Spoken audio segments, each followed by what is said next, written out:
বিসমিল্লাহির রহমানির রহিম। হে সমস্ত জগতবাসী, আজ আমি শামীম আলী চিশতি আপনাদের সামনে যে আলোচনাগুলো নিয়ে হাজির হলাম, সে আলোচনাগুলি অবশ্যই খেয়াল করে শুনবেন। যে জ্ঞান কোনো জ্ঞানই ফালান্না নয়, সমস্ত জ্ঞানই মানুষের কাজে আসে। আচ্ছা, তো আজকের আলোচনাটা কি করব, যে ভগবান কি নারী না পুরুষ? এখন আমাকে অন্য কেউ বলতে পারে, বা অন্য ধর্মের লোক বলতে পারে যে আপনি আমাদের ভগবানের পিছনে কেন লেগেছেন, আপনাদের আল্লাহকে নিয়ে বলেন, এটাও বলতে পারেন। তা আমি বলবো, আল্লাহ, ভগবান, ঈশ্বর যারা আলাদা করে তারা তো মূলত ধর্মই বোঝে না। এরা তো মূলত সৃষ্টি করেছেন যিনি, সেই সৃষ্টিকর্তা, তাকেও তো চেনেন না। তাই আমি বলবো যে আজকের যে আলোচনাটি, ভগবান কি নারী না পুরুষ? এখন আমি যদি বলি, আপনি কি বলেন, ভগবান কি নারী না পুরুষ? যদি আমাকে ভোট করে কেউ বলে বসে ভগবান নারী, আমি কিন্তু এটাও মানব যে হ্যাঁ, ভগবান নারী। না, কেউ যদি বলে না, ভগবান নারী না, ভগবান পুরুষ, আমি বলবো হ্যাঁ হ্যাঁ, এটা কি, ভগবান নারী এটাও ঠিক, ভগবান পুরুষ এটাও ঠিক। আসলে এই কথার আসল দিক কোন দিক? আচ্ছা, এবার বের হবে 3 দিক। সেটা হলো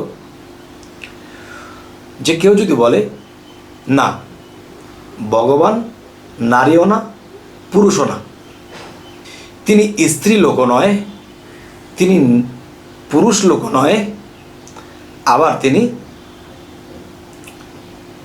যে নারীও না, পুরুষও না, তাহলে সে কি? আচ্ছা, এখানে মূল বিষয় যদি আমি যাই, যাকে ভগবান বলা হয়, এই ভগবান আমরা যে বলতেছি, এই ভগবানকে দেখতে কেমন? আচ্ছা, কেউ কি দেখিয়েছে বা কেউ কি দেখেছে যে ভগবানকে কেমন দেখতে? আচ্ছা, কেউ কি বলে থাকে যে আমি ভগবানকে দেখেছি, তাহলে আমাকে দেখাও দেখি? দেখাতেও পারবে না। আবার ভগবানকে দেখাতে পারবে না, কিন্তু সে নিজে দেখেছে, এখন দেখাতে পারবে না, তাহলে প্রমাণ কি?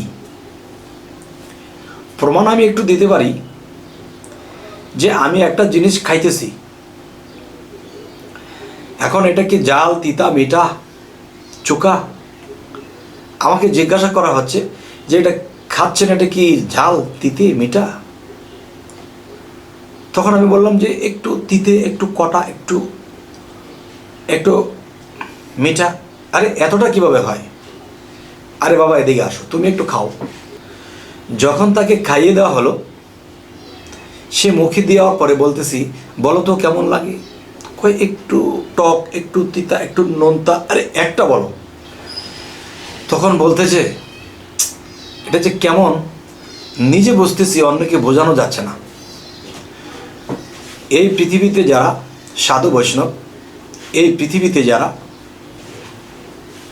আল্লাহর ইবাদতকারী, যদি কেউ আল্লাহকে দেখে থাকে, যদি কেউ ভগবানকে দেখে থাকে, কিন্তু সে নিজেই দেখেছে, নিজেই অনুভব করেছে, কিন্তু কাউকে দেখাতে পারছে না।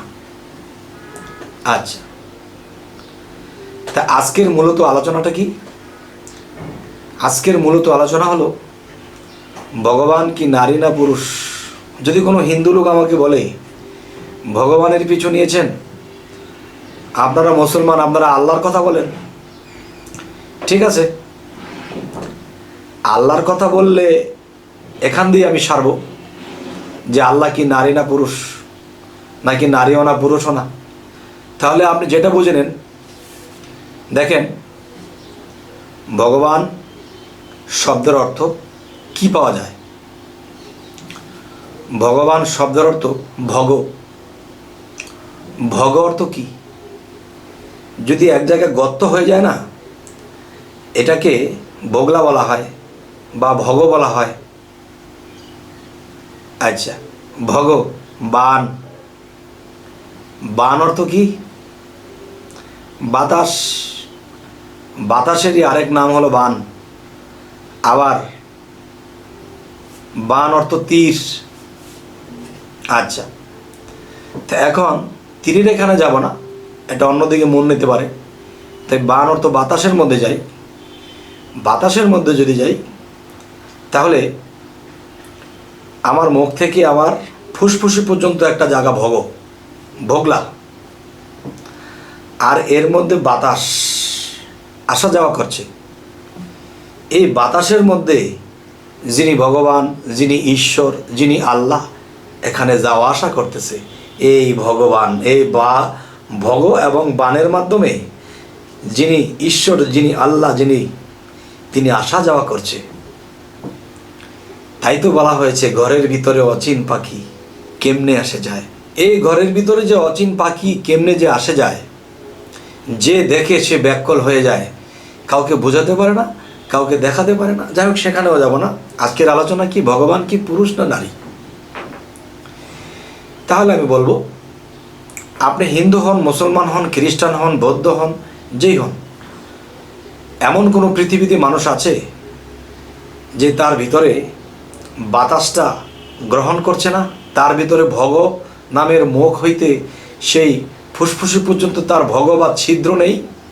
আছে। তাহলে এই ভগর ভিতরে যখন বান আসা যাওয়া করছে, এই বানের সাথে সেই ভগবান, যে ঈশ্বর, যে আল্লাহ আসা যাওয়া করছে, তখন আপনার ভিতরে যদি আসা যাওয়া করে, আমার ভিতরে যদি আসা যাওয়া করে, তখন ভগবান বা ঈশ্বর বা আল্লাহ তিনি নারীর মধ্যে যখন যাওয়া আসা করে, তখন তিনি নারী রূপে, পুরুষের মধ্যে যখন তিনি যাওয়া আসা করে, তিনি পুরুষ রূপে। আর তিনি যখন কোনো ভাণ্ড ব্যবহার করে না, কোনো বান, ভগবান সেই ভাণ্ডের ভিতরে যাওয়া আসা না করে, তাহলে তিনি নারীও না, পুরুষও না। তাহলে কথা দুটো কিন্তু একই, যে বডির ভিতরে আসলে সে সেই রূপে রূপান্তর হয়, বডির বাইরে তিনি কোনোটাই না, নারীও না, পুরুষও না।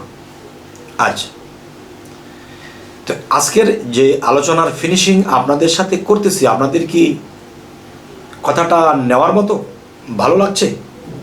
ভালো লাগলে আর কিছুক্ষণ বলবো, আর যদি বলেন ভালো লাগে না, তাহলে আর বলবো না। আচ্ছা, নিশ্চয়ই বেশিরভাগ ব্যক্তিজনের কাছে ভালো লাগবে, কারণ পৃথিবীতে জ্ঞানীর সংখ্যাই বেশি, অজ্ঞানী কম। আর যদি জ্ঞানী হতো কম আর অজ্ঞানী হতো বেশি, তাহলে আমরা পৃথিবীতে থেকে শান্তি পাইতাম না। যাই হোক, এখন যে কথাটি আমি আপনাদেরকে বলবো, আল্লাহ, ভগবান, ঈশ্বর তিনজনে মিলেই কিন্তু একজন। আর যদি ব্যতিক্রম ভাবি, তাহলে আমরা পাপী, আমরা বুঝি না। আচ্ছা, এখন আপনারা বলতে পারেন ভগবান শব্দের অর্থ জানলাম, আল্লাহ শব্দের অর্থ কি? আল্লাহ। আল্লাহ শব্দের অর্থ কি? আল্লাহ। আল অর্থ কি? আলো। লা অর্থ কি?